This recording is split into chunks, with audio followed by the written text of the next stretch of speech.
एक बार एक ब्राह्मण कावेरी नदी के तट पर बैठ तपस्या कर रहा था। पीछे से एक बाल भगत आकर उससे पूछता है कि आप कावेरी नदी के तट पर तपस्या क्यों कर रहे हैं, क्या इसका कुछ पौराणिक कारण है? तो ब्राह्मण मुस्कुराता है और कहता है, एक बार कावे ऋषि वृक्ष के नीचे बैठकर तपस्या कर रहे थे। उनके मन में विचार आया कि मुझे एक ऐसी पुत्री चाहिए जो मेरा कल्याण करें और साथ साथ पूरे विश्व का कल्याण करें। उन्होंने ऐसी इच्छा रखकर तपस्या प्रारंभ करी और तपस्या से खुश होकर प्रसन्न होकर ब्रह्मा जी प्रकट हुए। ब्रह्मा जी ने अपने कमंडल से एक पुत्री को निकला जिसका नाम कावेरी था। और फिर कावेरी बड़ी हुई और देखते हैं कि उत्तर में तो गंगा जी बह रही है और हरे भरे वृक्ष हैं और दक्षिण में कोई भी नदी न होने के कारण यहाँ पर सूखा पड़ा है और यहाँ के लोग अकाल के कारण मर रहे हैं। तभी इस समय कावेरी यह निश्चय कर लेती है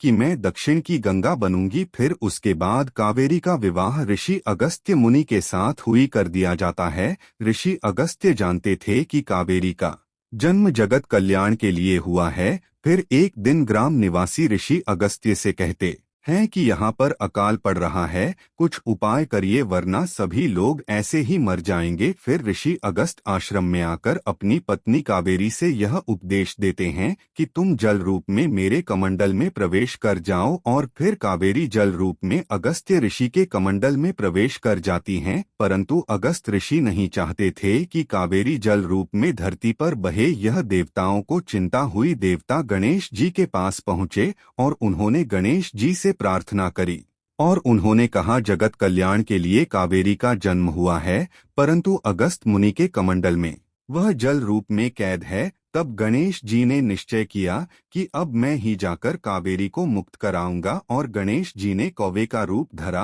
और एक बार अगस्त्य मुनि पीपल के पेड़ के नीचे बैठकर तपस्या कर रहे थे। तभी एक कौवा आगे उधर कमंडल में चोंच मारता, कहीं कमंडल को पैर लगता है, कहीं कमंडल से पानी पीने की कोशिश करता। तो अगस्त्य ऋषि ने कमंडल से उसे कौवे को हटाने की कोशिश करी पर कमंडल से कौवा जाता नहीं। फिर कौवा ने कमंडल को लुढ़का दिया और कमंडल से एक तीव्र धारा निकल पड़ी जो कि पर्वतों को चीरती हुई और समतल मैदान में जाकर खिल गई और दक्षिण भारत का अकाल उसने मिटा दिया। यह देख अगस्त्य मुनि को बहुत क्रोध आया और उन्होंने कौवा को श्राप देना चाहा। तभी कौवा के रूप से गणेश जी प्रकट हुए और बोले, तुमने कावेरी को अपने कमंडल में रखा था परंतु कावेरी का जन्म जगत कल्याण के लिए हुआ है। यह देख अगस्त्य ऋषि की आंखें झुक जाती है। फिर ब्राह्मण बाल भगत कहता है कि अच्छा, तो अब मैं समझा कि गणेश जी की कृपा से कावेरी का प्रकट हुआ था।